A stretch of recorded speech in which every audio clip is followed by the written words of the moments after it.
Hello friends, आज हम topic discuss करें क्लास 12 से और जो चैप्टर लिया है वो डिफरेंशिएशन। आज इंक्रीजिंग और डिक्रीजिंग से एक 6 मार्क्स का बेहतरीन क्वेश्चन करके दिखाएंगे। टफ लेवल का क्वेश्चन है, चलिए स्टार्ट करते हैं। कह रहा है कि find the intervals for which the function fx sin की पावर 4x प्लस cos की power 4x where x is greater than equal to 0 and less than equal to pi by 2 is strictly increasing or decreasing। अगर question increasing decreasing का है तो question में सबसे पहले अपने को क्या स्टेप्स चलने उस पर ध्यान देते हैं। क्वेश्चन किसी लेवल का भी हो, आसान हो या टफ हो, कुछ पर्टिकुलर स्टेप ऐसे हैं जो बिल्कुल सेम होंगे, फिर एक स्टेज में जाकर क्वेश्चन लेवल के हिसाब से चेंज हो जाएगा। तो चलो सबसे पहले वही स्टार्ट करते हैं। जब भी आपके पास इंक्रीजिंग डिक्रीजिंग का क्वेश्चन आए तो कुछ मत कीजिए, पहले अपना fx कॉपी कीजिए, ठीक है, अपना fx कॉपी कीजिए और उसके बाद अपना फर्स्ट डेरिवेटिव फाइंड आउट कर लीजिए। वो फर्स्ट डेरिवेटिव जहां तक सॉल्व हो सकता है कीजिएगा, क्योंकि ये 6 मार्क्स का क्वेश्चन है तो ये तो एक बड़े लेवल का क्वेश्चन है, आपको सारे ट्विस्ट एंड टर्न्स याद रखने पड़ेंगे। लेकिन अगर एक नॉर्मल क्वेश्चन भी आता है तब भी क्वेश्चन का फर्स्ट डेरिवेटिव निकाले, पहले वही करते हैं। एक अच्छा क्वेश्चन है, थोड़ा टाइम लेगा, कुछ ऐसे लॉजिक्स है जो आपको एग्जाम के लिए याद रखने पड़ेंगे। तो चलो सबसे पहले डेरिवेटिव करते हैं, बाद में कुछ और बताएंगे। तो x की पावर n का डेरिवेटिव, तो n x की पावर n माइनस 1, लेकिन ये तो sin x लिखा है, x थोड़ी ना लिखा है, तो चेन रूल लगाते हैं और sin x का डेरिवेटिव cos x प्लस ऐसे फिर x की पावर n, तो n x की पावर n माइनस 1, लेकिन ये तो cos x लिखा है, तो चेन रूल के हिसाब से cos x का डेरिवेटिव माइनस का sin x। अब सही से पहले रीअरेंज करते हैं, तो f dash x is equal to, ये आ गया 4 sine cube x cos x minus का 4 cos क्यूब x और sin x। वैसे तो अगला स्टेप ये है कि मुझे फर्स्ट डेरिवेटिव को जीरो के बराबर रखना है क्रिटिकल पॉइंट्स को निकालने के लिए, लेकिन इस पर्टिकुलर क्वेश्चन में पहले देखो कुछ कॉमन आ रहा है तो कॉमन ही निकालेंगे। तो f dash x is equal to, देखो 4 कॉमन आ रहा है, इसमें sin x कॉमन आ रहा है, इसमें cos x कॉमन आ रहा है, तो यहाँ क्या बचा, यहाँ बचा sin स्क्वायर x माइनस का cos स्क्वायर x। बैठा लॉजिक। अभी भी जीरो नहीं रखूंगा क्योंकि अभी भी ये क्वेश्चन सॉल्व हो सकता है। वो कैसे, देखो थोड़ा अगर ध्यान से देखें तो इस 4 को लिखा 2 into 2 sine x into cos x, और देखो ये लिखा है sine square minus cos square. अगर मैं इसे लिख दूं cos square minus sine square तो बाहर एक माइनस लेना पड़ेगा, तो लो जी बाहर एक माइनस ले लिया और इसे लिख दिया cos स्क्वायर x माइनस का sin स्क्वायर x। अब क्वेश्चन वाइज होता है सर ऐसा किया क्यों, तो देखो उसका मीनिंग आपको अभी समझ में आ जाएगा। तो -2 बाहर, what is 2 sin x cos x, formula होता है डायरेक्ट sin 2x का, तो ये लीजिए sin 2x, and what is cos square x minus sin square x, ये होता है cos 2x। इसलिए मुझे इस तरह से इसे लिखना पड़ा। और देखो फायदा देखो फिर बाद में 2 sin x cos x, फिर फॉर्मूला बन गया sin 2x का, लेकिन ध्यान रखना इस बार x आपका 2x है, तो ये कितना हो जाएगा sin 2x के फॉर्मूले में, sin 2 into 2x 4x। अब ये क्वेश्चन जाके पूरा कंप्लीट हुआ, इसका फर्स्ट डेरिवेटिव जहां तक मुझे सॉल्व करना था वो मैंने कर दिया। अब उसके बाद का स्टेप क्या होता है, for critical points. Critical points वैसे बोलते क्या है, क्रिटिकल पॉइंट्स हम बोलते हैं x की वैल्यूज को। कोई जरूरी नहीं है कि आप क्रिटिकल पॉइंट ही लिखो, आप लिख सकते हो फॉर जीरोस, फॉर रूट्स, लेकिन जो सबसे बेस्ट टर्म यहाँ यूज किया जाता है वो क्रिटिकल पॉइंट्स होता है। तो क्रिटिकल पॉइंट निकालने के लिए, x का वैल्यू निकालने के लिए आपको अपने फर्स्ट डेरिवेटिव को जीरो के बराबर रखना है। तो चलो जीरो के बराबर रखो, तो माइनस का sin 4x is equal to 0। अब माइनस तो जीरो के साइड जाएगा और गायब हो जाएगा, ठीक है। अब लॉजिक क्या है उस पर ध्यान देते हैं। sin x की वैल्यू कौन कौन से एंगल पर जीरो होगी, वो सारे एंगल निकालने पड़ेंगे, लेकिन कंडीशन याद रखना वो सारे एंगल 0 से π/2 के बीच के होने चाहिए। इस बात का ध्यान जरूरी है इस पर्टिकुलर क्वेश्चन में, ठीक है। तो देखो जरा, सबसे पहले हमारा वो कौन सा एंगल होगा जो हमें sin x की वैल्यू 0 देगा। तो पहला एंगल तो सबको पता है 0 डिग्री, उस पर तो सोचने की जरूरत ही नहीं है। लेकिन क्या और एंगल आ सकते हैं, तो उसके लिए मुझे थोड़ा 11th क्लास की ट्रिग्नोमेट्री पे जाना पड़ेगा और प्रिंसिपल सॉल्यूशन का कंसेप्ट बताना पड़ेगा। तो देखो जरा, मैंने अपना एक कार्टेशियन प्लेन बनाया, ये लिखा 0 pi by 2 pi 3 pi by 2 and 2 पाई। अब चेक करो, हमारा जो साइन एक्स है वो पॉजिटिव है। साइन एक्स पॉजिटिव कौन कौन से क्वाड्रेंट में? तो भाई पहले क्वाड्रेंट में भी साइन एक्स पॉजिटिव होता है। आफ्टर स्कूल, स्कूल का एस से हमने साइन यहां भी ले लिया, और सेकंड क्वाड्रेंट में भी साइन पॉजिटिव होता है। अब ये मैंने जो भी आफ्टर स्कूल टू कॉलेज वाला कंसेप्ट है, ये क्लास 11 की ट्रिग्नोमेट्री बच्चों को सिखाया जाता है। बता देता हूं, आफ्टर स्कूल टू कॉलेज, तो आफ्टर का ए वर्ड ले लीजिए शुरू का, ऑल पॉजिटिव, मतलब फर्स्ट क्वाड्रेंट में सारे रेशियोज पॉजिटिव होते हैं, मतलब सारे ट्रिग्नोमेट्रिक रेशियोज।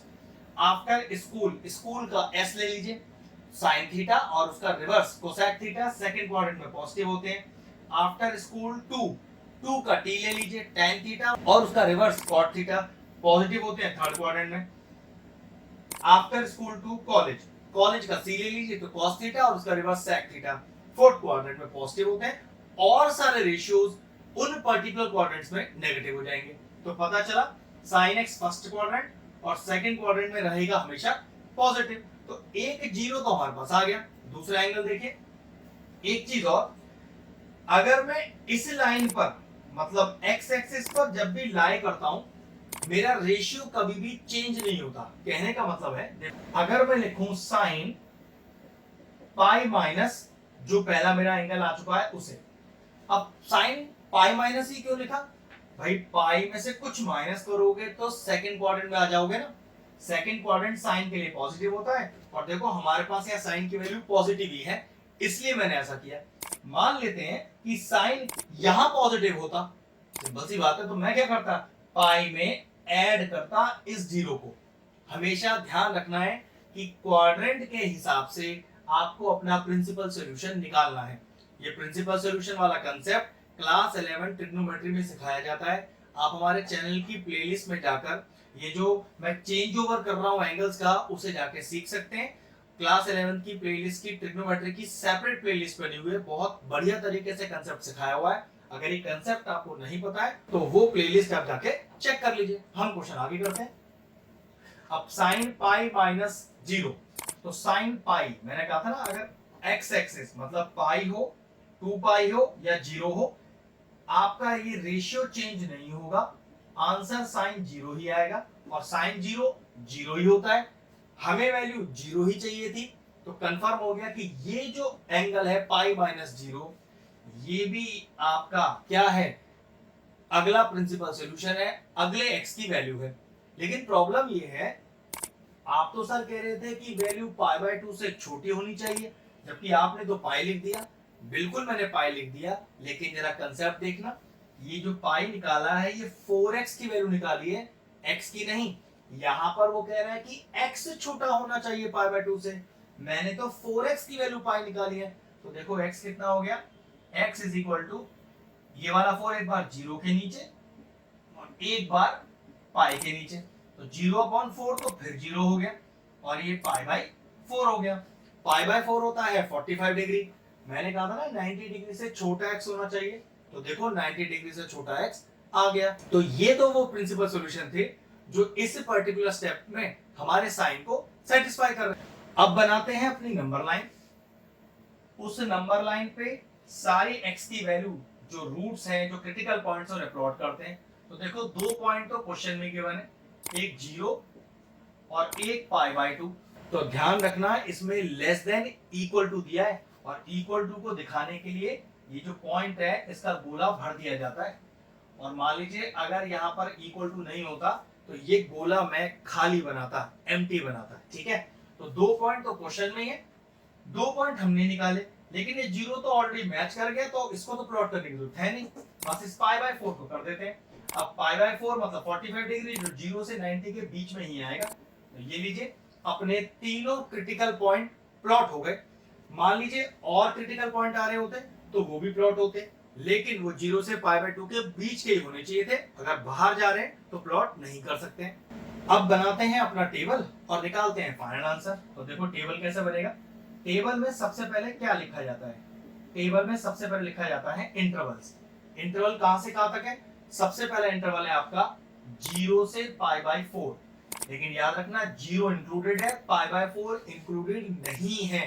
तो कैसे ये लगेगा, 0 पे लगेगा क्लोज ब्रैकेट, लेकिन π/4 पे लगेगा ओपन ब्रैकेट। इस ओपन ब्रैकेट को आप ये सिंबल ना लगा के इस सिंबल को भी लगा सकते हो, इसे भी ओपन ब्रैकेट ही बोला जाता है। ओपन ब्रैकेट में दो सिंबल आते हैं, एक तो ये सिंपल ब्रैकेट और स्क्वायर ब्रैकेट, ये दोनों ओपन ब्रैकेट के सिंबल है। ठीक है, तो ये वाला बनाओ या ये वाला बनाओ, ये दोनों एक ही चीज है। ठीक, और देखो दूसरा इंटरवल कौन सा बनेगा, दूसरा बनेगा π/4 से π/2, क्योंकि π/4 पे तो ओपन इंटरवल है, तो इस तरफ को ओपन इंटरवल ऐसे बना देते हैं π/4।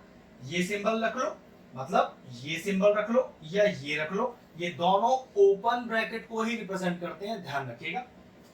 क्योंकि बाहर की तरफ खुला है ना ओपन, बाहर की तरफ खुला है ओपन, देखो ये अंदर की तरफ बंद है, इसका मतलब ये क्लोज्ड है।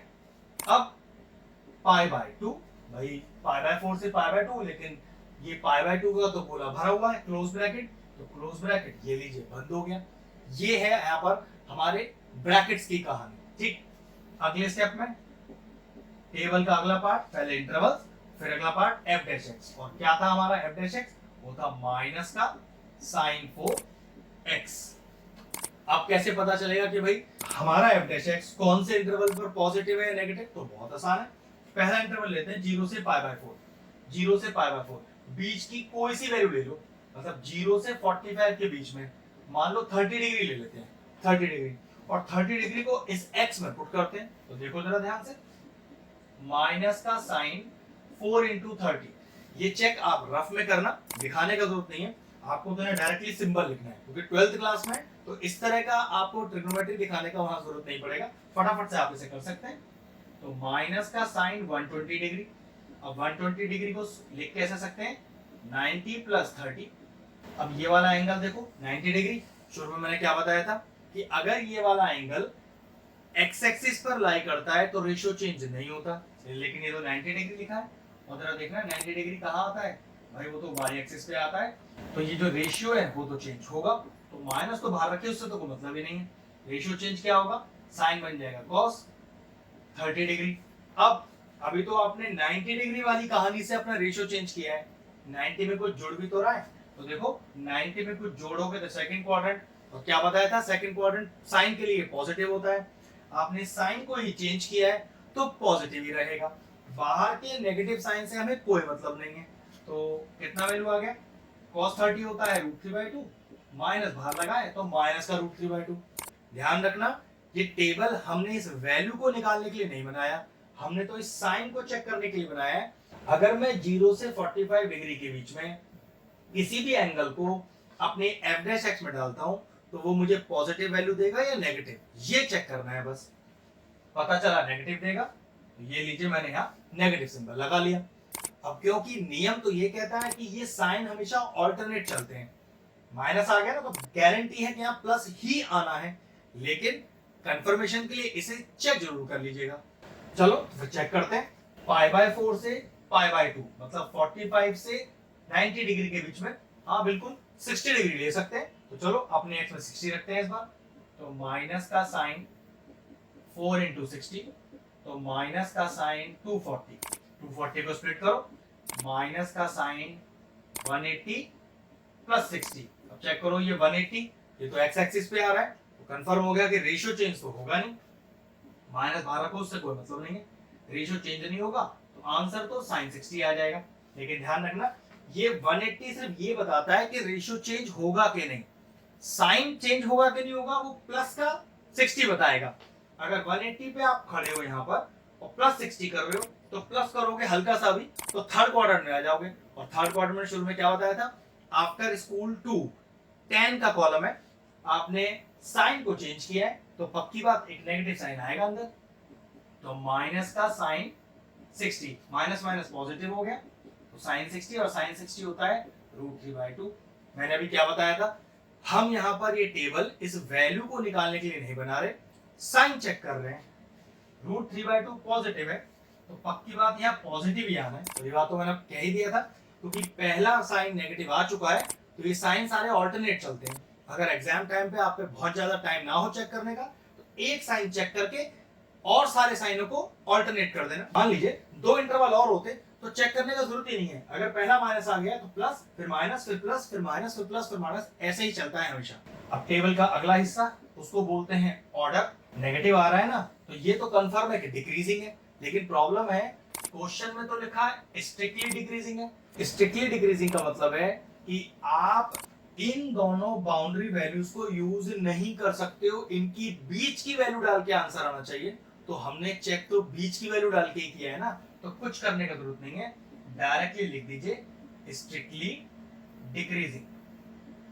सेम पॉजिटिव है तो लिखना तो इंक्रीजिंग है, लेकिन दिक्कत वही है स्ट्रिक्टली वर्ड मांगा है ना, और हमने डाली तो इन बीच की वैल्यूज को है, हमने बाउंड्रीज वैल्यू को तो यूज ही नहीं किया ना, हमने डाल के देखा इसे, तो यहां डायरेक्टली आप क्या लिख सकते हो, ये हो गया स्ट्रिक्टली इंक्रीजिंग। ठीक है, तो लास्ट में आप therefore डाल के लिख सकते हो the function fx is strictly decreasing on the interval this, bracket का ध्यान रखना, and strictly increasing on the interval this. बस क्वेश्चन फिनिश हो गया। अगर आप इस तरह के और इंटरेस्टिंग वीडियो देखना चाहते हैं तो हमारे चैनल की प्लेलिस्ट में जाएं, वहां डेरिवेटिव्स की एक सेपरेट प्लेलिस्ट बनी हुई है, उसमें derivative, application of derivative, higher order derivative, सबके सेपरेट क्वेश्चंस बने हुए हैं, जाके उन्हें भी आप चेक कर सकते हैं। ये क्वेश्चन फिनिश हुआ, वीडियो फिनिश करते हैं।